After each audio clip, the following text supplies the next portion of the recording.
തേച്ചു പീഡിപ്പിക്കാൻ പൂഴി വേണ്ട, തേച്ചു മിനുക്കാനും പൂഴി വേണ്ട. ഏറ്റവും ആധുനികമായ മെഷീനറിയിൽ ഹൈബ്രിഡ് വാഷ് ചെയ്ത ജിയോ സാൻഡും ജിയോ മിക്സ് കോൺക്രീറ്റും.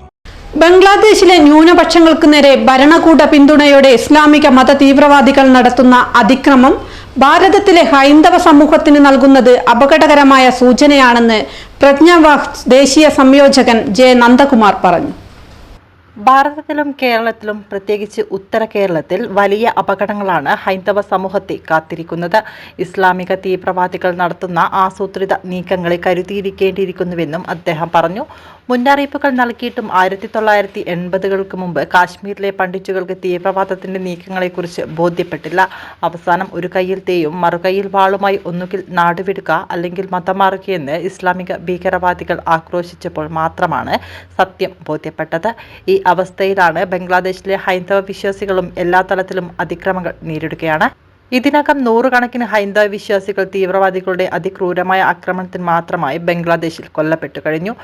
ഈ അവസ്ഥയിലേക്ക് ഭാരതവും മാറാതിരിക്കാൻ ഹിന്ദു ഉണർന്നിരിക്കണം. വിദേശ പാർലമെന്റിലടക്കം ബംഗ്ലാദേശിലെ ഹൈന്ദവ വേട്ടയ്ക്കെതിരെ പ്രതിഷേധിക്കാൻ തയ്യാറെടുക്കുമ്പോൾ ഭാരതത്തിലെ പ്രതിപക്ഷം യാതൊരു തത്വദീക്ഷയുമില്ലാതെ വിദേശ രാജ്യത്ത് ഏതോ സ്വകാര്യ വ്യക്തിക്കെതിരെ എടുത്ത കേസിന്റെ പേരിൽ സഭ സ്തംഭിപ്പിക്കുകയാണ്. ബംഗ്ലാദേശിൽ നടക്കുന്ന ഇന്നത്തെ ഹൈന്ദവ വേട്ടയിൽ നിന്നും ഭാരതത്തിലെ മതേതര രാഷ്ട്രീയ പ്രസ്ഥാനങ്ങളെന്ന് അവകാശപ്പെടുന്ന പ്രതിപക്ഷത്തിന് ഒഴിഞ്ഞുമാറാൻ കഴിയില്ലെന്നും അദ്ദേഹം പറഞ്ഞു. RSS പ്രാന്തീയ ശാരീരിക് ശിക്ഷൻ പ്രമുഖ് ഒ രാകേഷ് സ്വാഗതവും ഹിന്ദു ഐക്യവേദി സംസ്ഥാന സെക്രട്ടറി PV ശ്യാമോഹൻ നന്ദിയും പറഞ്ഞു.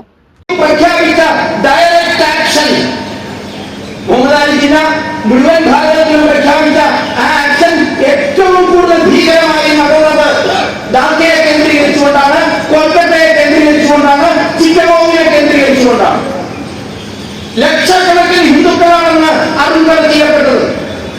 എന്തായിരുന്നു കാരണം? കാരണം വളരെ സ്പഷ്ടമാണ്, കാരണം വളരെ വ്യക്തമാണ്.